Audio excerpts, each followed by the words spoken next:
Hoy nos convocan los engranajes cónicos. A diferencia de los engranajes que veníamos viendo hasta ahora, que en su axoide de movimiento eran dos cilindros, acá las ruedas de fricción, axoides, son dos conos.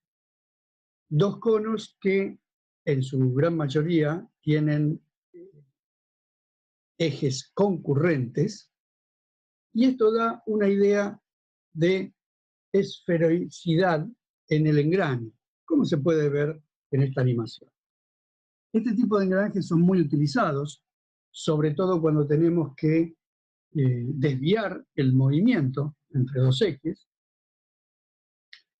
Generalmente se utilizan a 90 grados, pero vamos a ver que perfectamente se puede transmitir el movimiento entre ejes concurrentes distinto el ángulo de 90 grados. En estas animaciones, en estas fotos, se ven distintas utilizaciones de estos tipos de engranajes, sobre todo en el caso de los diferenciales, pero también en el caso de transmisiones comunes, tanto con dientes de forma recta, donde sus generatrices son paralelos al eje del cono, similar al caso de los de dientes rectos de cilíndricos, y también tenemos no rectos, cónicos no rectos, donde los dientes tienen inclinaciones o formas diferentes en la generatriz. En este caso,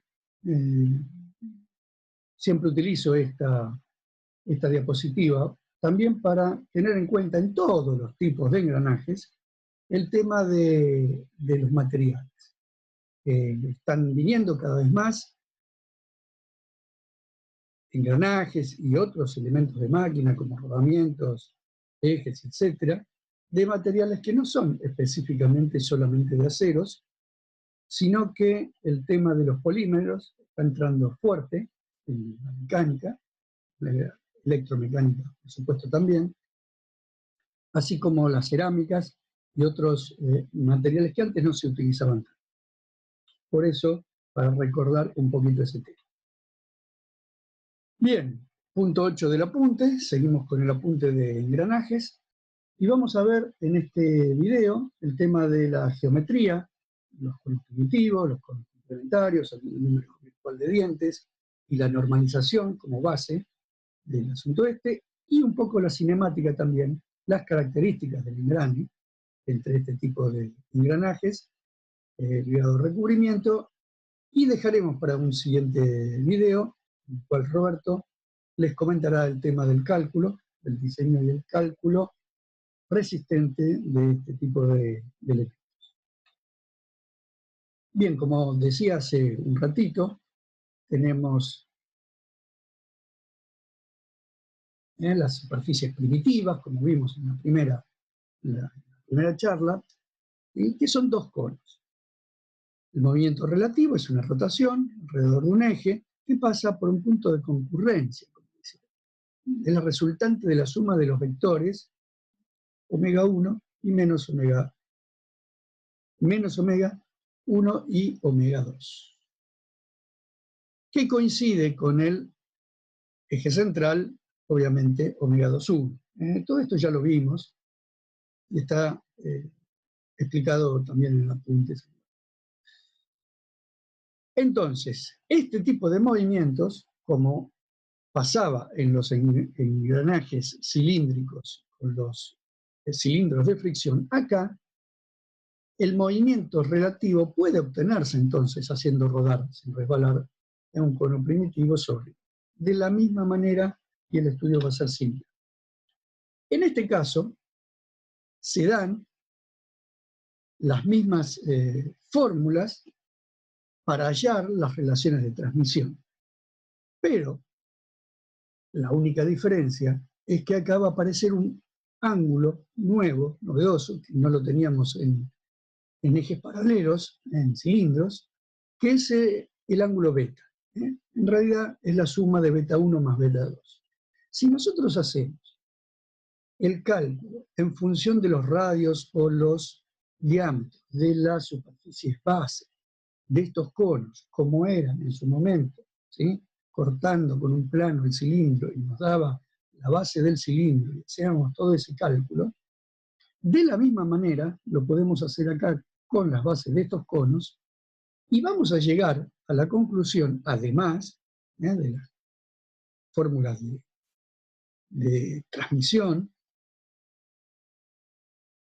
que teníamos en los cilíndricos, vamos a llegar, les decía, a esta relación también de ángulos. ¿Por qué? Porque, bueno, el ángulo es proporcional a los radios de las bases, si tienen la generatriz común, como es el caso, ¿sí?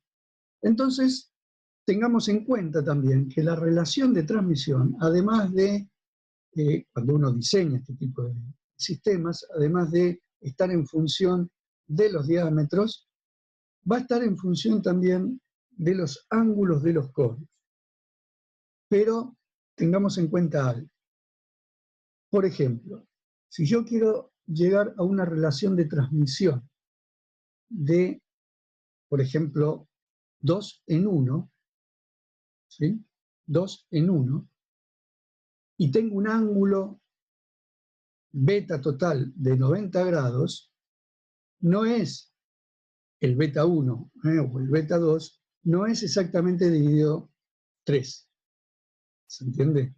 O sea, no sería 30 grados y el otro 60. Si uno hace la cuenta, se ve que no es exactamente esa forma de ver el tema. Habría que hacer la cuenta y ver qué ángulos me da una relación de 2 en 1 en función de estas relaciones geométricas. Fíjense entonces, despejando un poquito, ahí está resuelto, para betas igual a 90 grados, la tangente de beta 1, la tangente de beta 1 es igual al seno sobre 1 más, etc. ¿Por qué están estas fórmulas? Porque yo puedo diseñarlo directamente gráficamente. Y el ángulo beta puede ser distinto a 90 grados también. Puede ser, por ejemplo, en ángulos de direcciones, por ejemplo, de 80 grados, menores a 90, o mayores a 90 también, 120, 150 grados, en el cual yo tengo que hacer la transmisión. Bien, la base del engranaje cónico entonces es un tronco cónico. El diente, ¿no?, de un engranaje cónico va a ser tiene un formato, ¿sí?, de tronco cónico y permite transmitir el movimiento entre ejes que se cortan, como decía, ¿no? Bien, también les comenté al principio que se fabrican de dientes rectos, de dientes helicoidales o curvos, o lo que denominamos dientes no rectos. Eso no quiere decir que no sean, a ver, porque puede haber engranajes cónicos de dientes rectos inclinados, igual que, ¿se acuerdan?, los helicoidales.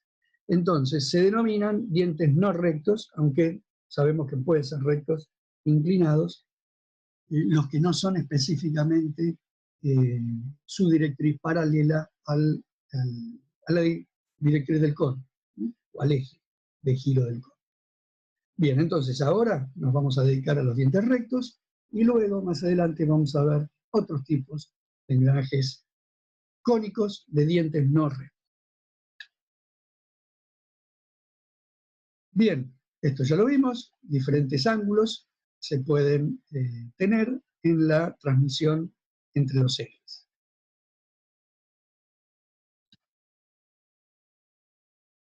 Esta es una animación de dientes rectos, ven cómo toda la generatriz de los dientes pasan en el centro del cono primitivo. Bueno, ahora vamos a definir qué es el cono primitivo, pero la generatriz del cono es igual que la generatriz del diente en toda su extensión.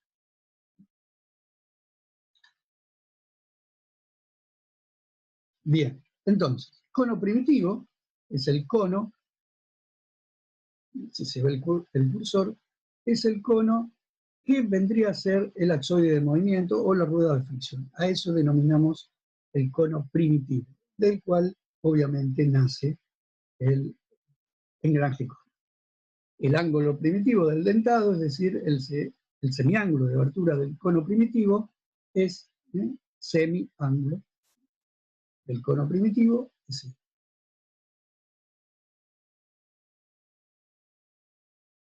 Como el diente no tiene el diente no tiene la longitud total del cono primitivo de su meatriz, va a ser un cono truncado. Este cono truncado va a tener una longitud de diente B, vamos a seguir llamándola B, y se da algo nuevo que no existía en el resto de los engranajes que estábamos viendo, que el módulo, ahora, antes en el engranaje helicoidal teníamos 3 módulos, no uno solo, ¿no? Ahora vamos a tener infinitos módulos. ¿Cómo infinitos módulos? Sí, vamos a tener infinitos módulos porque los diámetros también son infinitos entre el mayor y el menor. Ya lo vamos a ver más. A ver, acá se puede ver clarito. Fíjense, el módulo exterior de este diente, de abajo, diente amarillo, no es igual al módulo interior o menor, ¿no? Porque el diente tiene forma cónica también. Son concurrentes todas las generatrices en el centro del cono primitivo.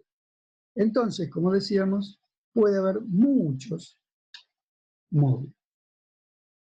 Bueno, el adendum y el dedendum, ¿sí? La altura de cabeza y la altura de raíz del diente, también se pueden tomar de la misma forma conceptual que en el tema de los cilindros. Y el ancho del diente, les decía, es, si lo vemos acá en esta animación, el ancho del diente es la longitud de esta, el cono trunco, ¿no? Tronco de cono. Bien, se cumplen, que Z es el número de dientes, el módulo exterior va a ser el módulo que nosotros vamos a normalizar. Hay infinitos, la normalización dice que la vamos a tomar desde el módulo exterior. Y la suma de los ángulos va a ser el ángulo de total. Existen diámetros primitivos, diámetros exteriores, diámetro medio, en el centro de la longitud del diente. Son todas definiciones que después vamos a usar, tanto en el estudio de la cinemática como en el estudio después de las fuerzas. La profundidad del diente, 2,25 veces del módulo. Fíjense que acá hay algunos parámetros especiales para los dientes cónicos. El adendum lo mismo, es una vez el módulo. Esta es la normalización básica. Esto no quiere decir que todos los engranajes sean iguales, igual con los cilíndricos. El ángulo de presión, el espesor del diente, bueno, longitud, generatriz, etc. Y después vamos a ver el número virtual de dientes, ahora también que existe. En estos casos, rápido. Bueno,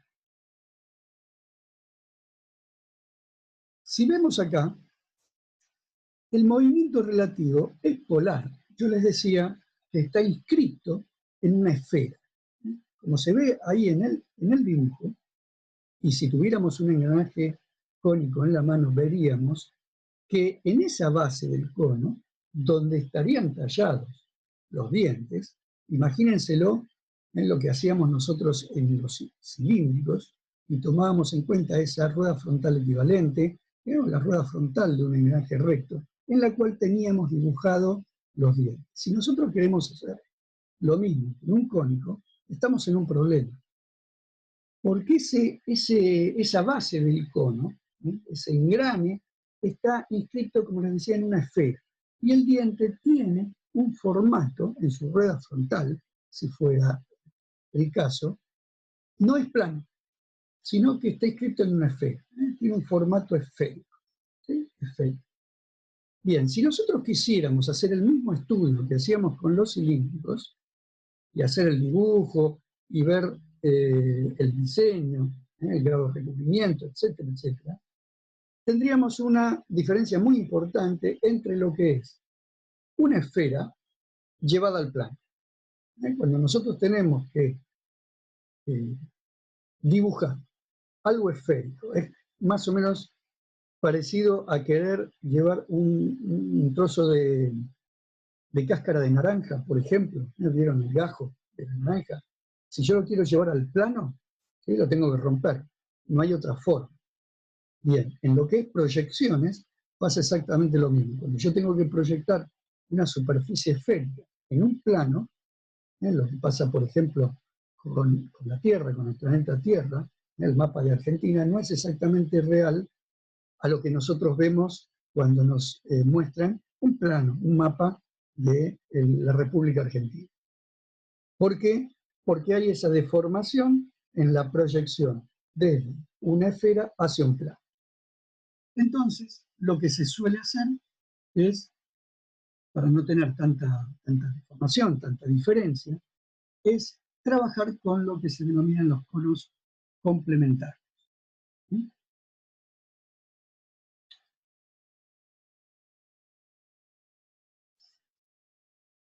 Bueno, esta es la explicación del tema de el engrane, ¿sí? De forma esférica. Acá lo más importante es tener en cuenta el punto I, que se sigue dando, y el contacto entre las primitivas va a ser, se verifica en una circunferencia máxima que pasa por O1 y O2. Esa circunferencia máxima es esa forma esférica que yo le estoy diciendo. Que un sistema cilíndrico es una línea recta.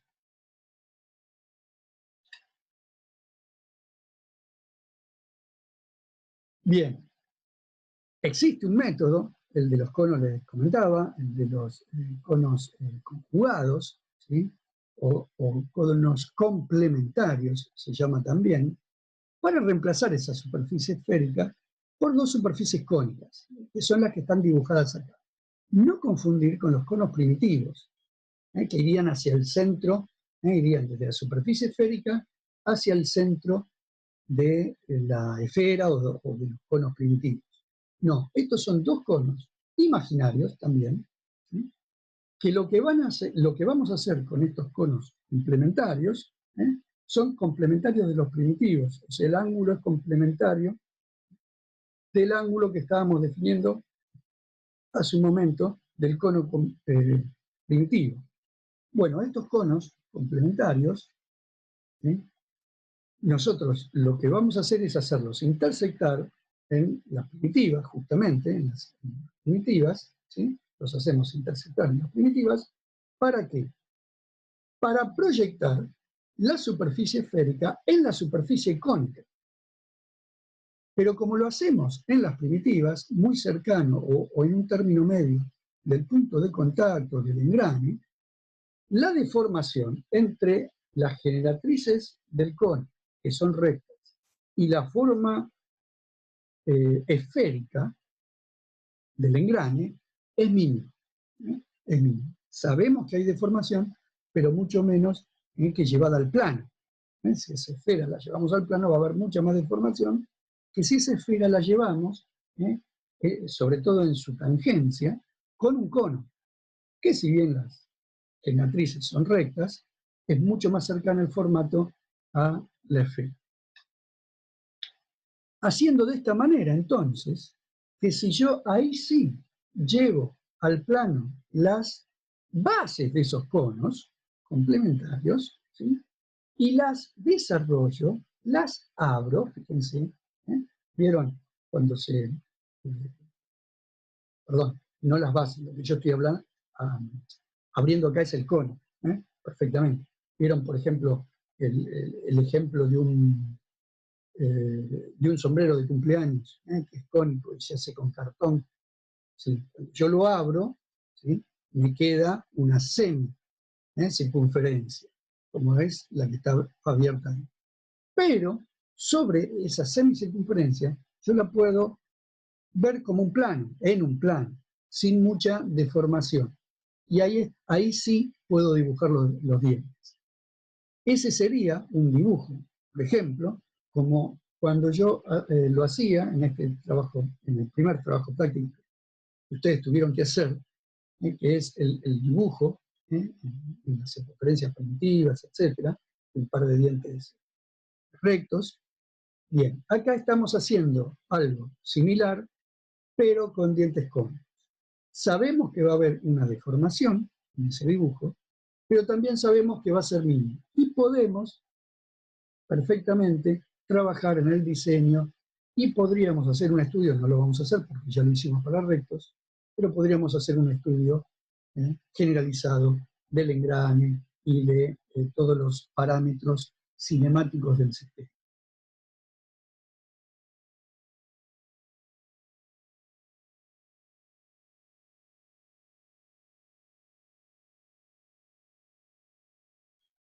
Bueno, es lo que estamos explicando más o menos, en otras palabras.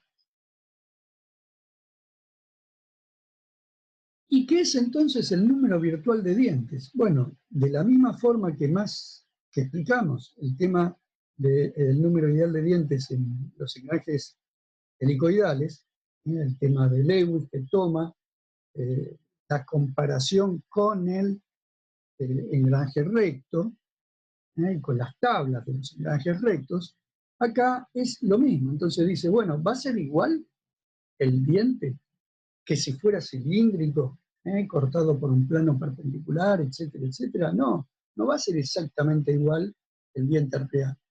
Pero yo lo quiero calcular como si fuera. Bueno, entonces, como si fuera, el número ideal de dientes sería el que tuviera esta, por ejemplo, esta semicircunferencia, bueno, como si tuviera completa los 360 grados de la circunferencia. Ese sería el número de dientes ideal o virtual de un engranaje icónico comparado con uno recto. Comparado con uno recto. Recto como si eso fueran dos cilindros, sería completo.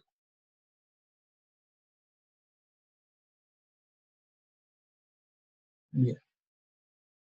Ese es el tema del número virtual de dientes.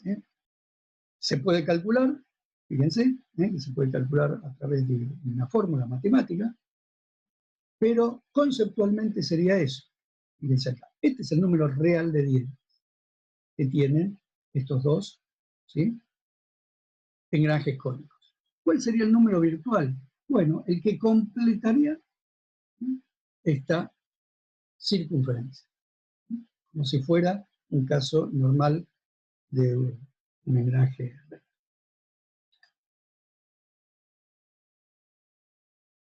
Bueno, todas estas dibujos por ahí para poder entender un poquito más el tema. Si quieren profundizar este tema, nosotros no nos da el tiempo para profundizar mucho, pero hay mucha bibliografía sobre el tema, sobre todo el libro de Falco y Lauría, ¿sí?, de la línea recta de la uva, que trabaja a fondo todos estos temas, sobre todo si hay que profundizar en el diseño de este tipo de menú.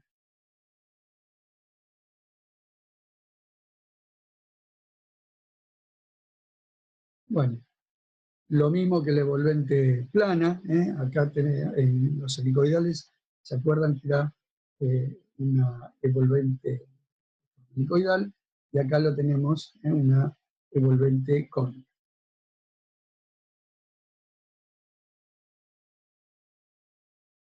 ¿Qué se normaliza entonces? ¿Qué se normaliza? Se normaliza de todo, exactamente igual que los engranajes rectos, pero lo que tenemos que tener en cuenta básicamente es el módulo, lo que es más diferente, es el módulo exterior.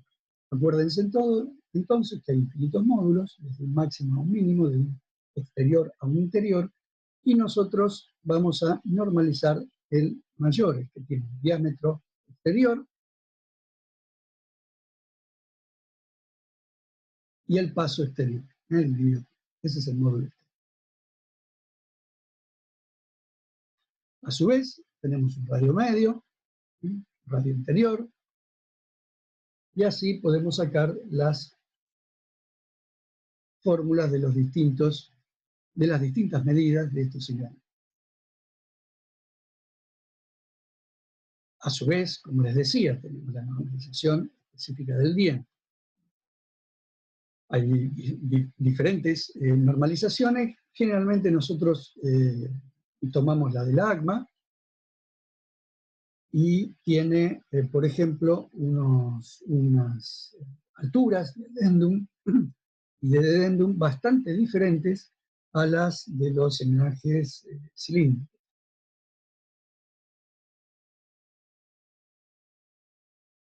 Y ni hablar en el caso que vamos a ver a continuación después, en el caso de los que no son rectos. Hasta ahora estamos hablando de los dientes rectos, cónicos rectos.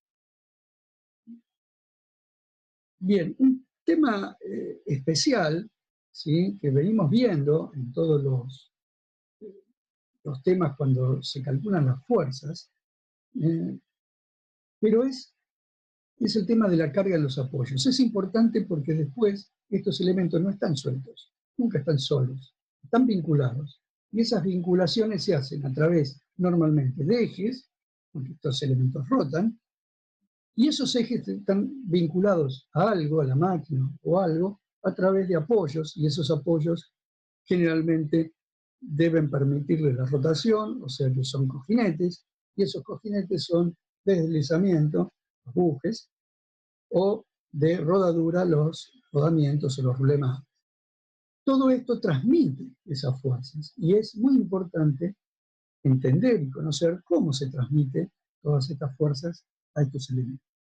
Si nosotros hiciéramos rápidamente como ejemplo, ¿sí?, las tres fuerzas acá en los engranajes cónicos, ¿sí?, que se transmiten de un diente a otro, lo que hay como diferencia en estos engranajes cónicos, en la mayoría de los casos, es que vamos a tener sistemas en voladizo.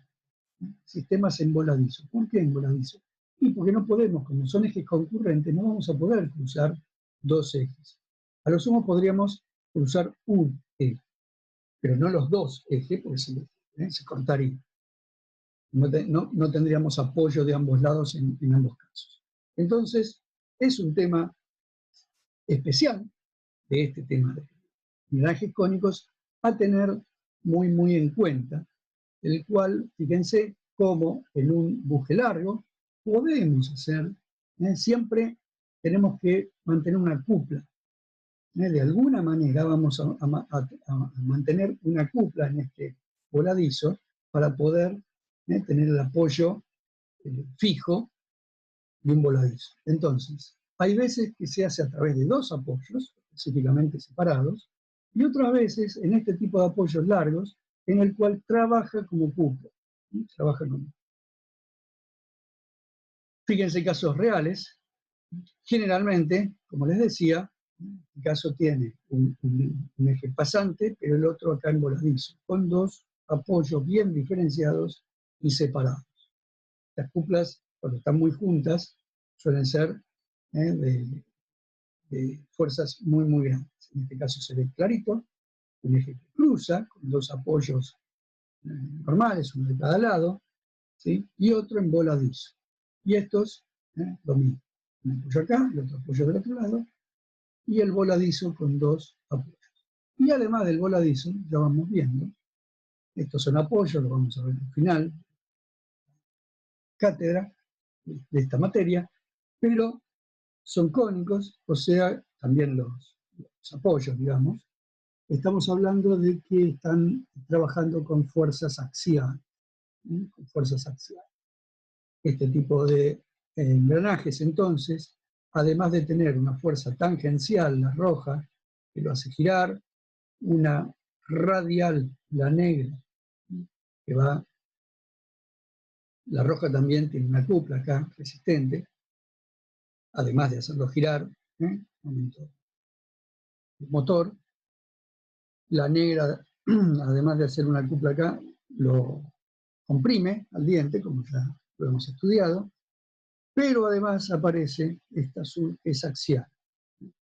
Esta azul que es axial, vayan teniendo siempre en cuenta que como no está en el centro del eje, transmite una cupla al apoyo, a los apoyos, y además tiene que ser resistida por una fuerza también axial, en sentido contrario. Parecido al caso, parecido, no igual, parecido al caso de helicoidales. Ahora bien, a tener en cuenta, siempre la axial va hacia el lado de este tipo de apoyo cuando es en voladizo. Nunca puede ser al contrario, como en un helicoidal, depende la hélice que tenga y dependiendo de cuál o para qué lado gire, supongamos. Acá siempre la axial entra hacia el lado donde el diámetro es mayor, ¿sí?, del cono. No hay otra opción. Gire para donde gire. Eso es por el ángulo del cono pintino.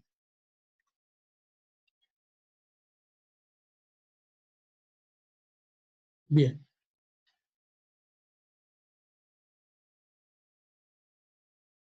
Les había comentado entonces que no siempre los engranajes cónicos tienen dientes rectos. Hay veces que se usa, y cada vez más, antes era muy complejo de fabricar este tipo de engranajes cónicos no rectos, ahora se ha simplificado bastante con las tecnologías nuevas, pero les digo, entonces, estos dientes que no tienen su generatriz recta y que pasen por el centro del cono primitivo, hay de muchas formas diferentes. Vamos a ir viendo algunos casos. Pero, en términos generales, ¿por qué?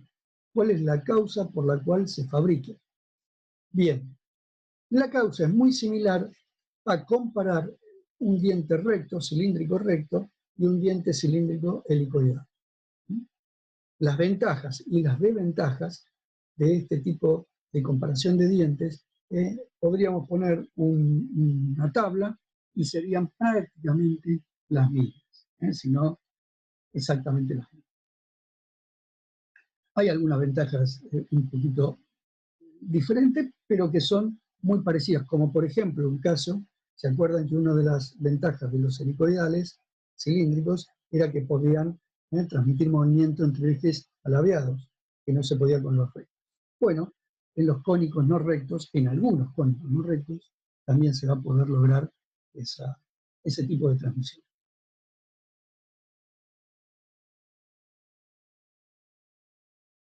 Bien. Pueden transmitir en ejes no concurrentes, como les decía, los diámetros de las ruedas no son directamente proporcionales a la relación de transmisión. Esto es muy interesante. Cuando no son ejes concurrentes, porque habíamos estudiado los engranajes cónicos de ejes concurrentes que sí se mantenía esa misma relación de transmisión con la relación de radios. En los que no son concurrentes no se mantiene eso. Engrane continuo y silencioso, poseen varios dientes en contacto al mismo tiempo, lo que veníamos charlando hasta ahora.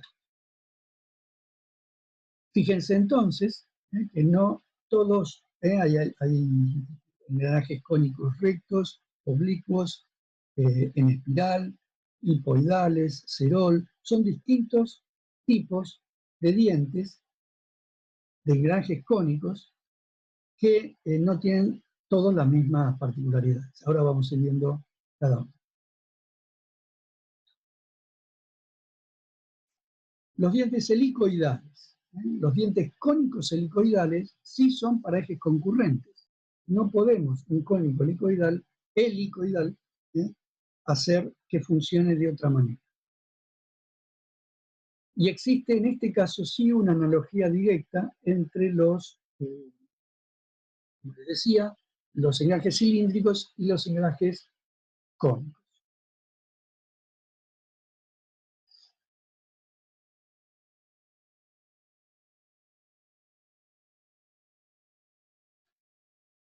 El diente anterior, entonces, tiene un formato de helicoide desarrollable, etcétera, etcétera. Lo que vimos hasta ahora. Veamos entonces algunos diferentes.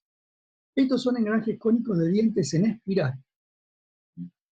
Fíjense, la espiral es una curva, como la envolvente, como la circunferencia, como la helicoide, como la hélice. ¿Sí? Son curvas. Esta es una espiral que tiene un formato muy especial. Tiene este formato. Y hasta el infinito. Nosotros vamos a utilizar, o el que diseña este engranaje va a utilizar un pedazo de la espiral. Esta es la espiral que vamos a usar. Porción de la espiral, cónica de ángulo, ¿sí? Se usan aproximadamente ángulos entre 20 y 35 grados.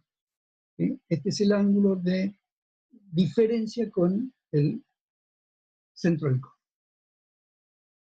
En realidad, el ángulo tiene diferencia con el centro del cono, pero los ejes son concurrentes. Este tipo de dientes en espiral también necesita que los ejes entre los cuales se transforma el movimiento sigan siendo concurrentes. ¿Sí? Pero acá en esta foto está, fíjense que no está sacada perfectamente de frente. ¿Ven la sombra acá del agujerito? ¿Sí? No está sacada exactamente de frente, por eso pareciera que no pasa por el centro. ¿Sí? Pero este eje pasa perfectamente por el centro en la realidad. Está como torcida la foto.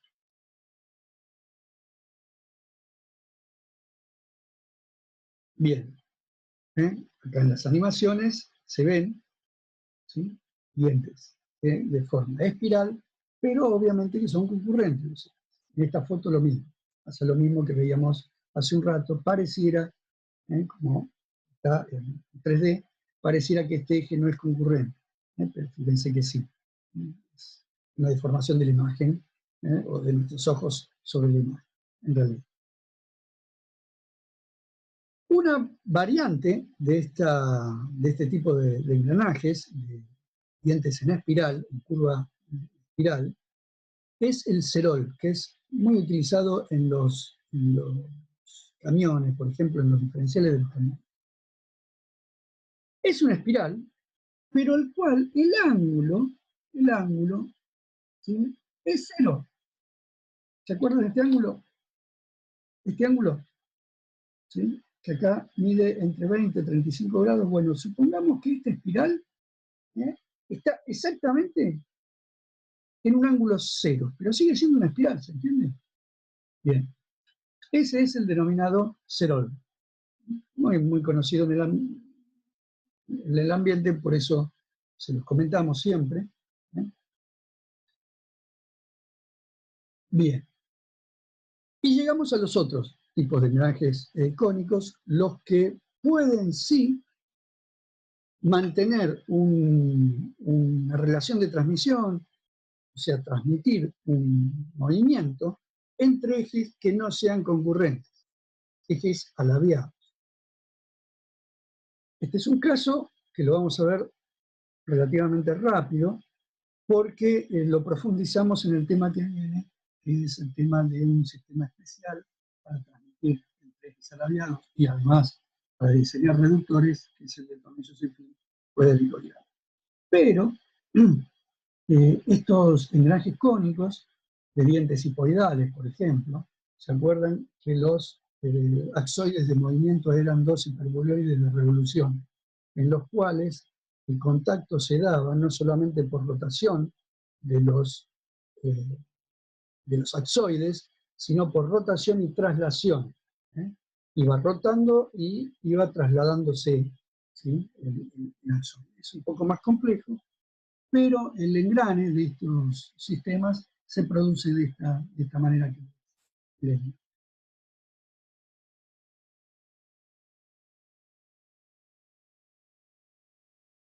se pueden lograr grandes reducciones, grandes,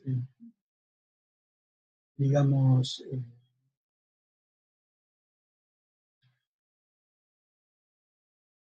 a ver, grandes relaciones de transmisión. ¿Por qué? Porque los piñones suelen ser de pocos dientes. Se pueden llegar a diseñar piñones de pocos dientes. Estamos hablando de 5 dientes, 10 dientes como mucho. Entonces se logran rápidamente altas relaciones de transmisión. Me quedé pensando porque el tema que viene, del tornillo sin fin, puede ser de un solo diente. Acá no llegamos a tanto, pero sí de muy poco. Y en su momento, la empresa Gison, inglesa, tenía tenía la patente de este tipo de elementos, entonces había que, si uno quería fabricar, tenía que comprarle la patente, etc. Ahora se han, digamos, diseñado sistemas parecidos, pero no exactamente iguales, y es un poco menos complicado el tema de poder fabricar. Hay otros, que son los esfiroidales, otra curva que también permite una relación de transmisión de esta manera. Y fíjense que sí, ahora nos vamos acercando cada vez más a lo que es un tornillo sin fin de una rueda helicoidal, en el cual tenemos prácticamente un solo, como si fuera un tornillo cónico, ¿verdad? Algo parecido. Pero bueno, lo vamos a ver bien en el siguiente tema. Y bueno, se pueden transmitir grandes torques, grandes relaciones de transmisión. Fíjense acá una comparación, esto es más bien práctico, ¿sí? Cuanto más los espiroidales, por ejemplo, más alejado está del centro de los ejes concurrentes, un espiroidal un poco menos y un cónico propiamente dicho recto. Bueno, algunas, fíjense, es muy parecido, y este es el entre entonces del próximo video mío, por lo menos, porque primero van a ver el cálculo de cónicos, en el siguiente tema es el cálculo de fuerzas y del cálculo resistente de los dientes cónicos, que como verán es bastante diferente de un cilíndrico, tanto recto como helicoidal, así que van a tener que tener en cuenta un par de cositas. Pero bueno, en el próximo video de cinemática vamos a ver esto del tornillo de fin helicoidal, que es muy parecido, les voy contando, a lo que estamos viendo acá. Estos son cónicos, los otros son cilíndricos. Bueno, un par de animaciones más, fíjense, esto es un diferencial moderno, lo vamos a ver en el tema diferenciales específicamente.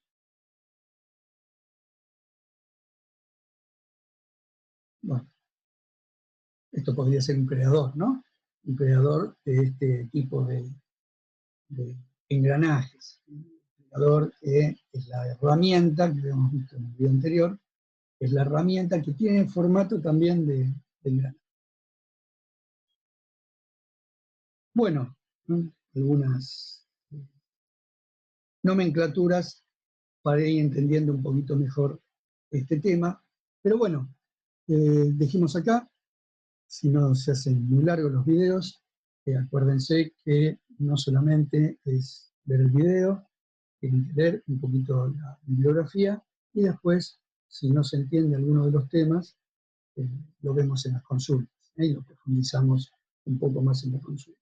Esta es una visión rápida del tema. Estas clases en vivo y en directo duraban mucho más, pero si no se hacen un poco tediosas, de esta forma, sin tener un elemento en la mano. Muchas veces con un engranaje en la mano se entiende un poquito más estos conceptos.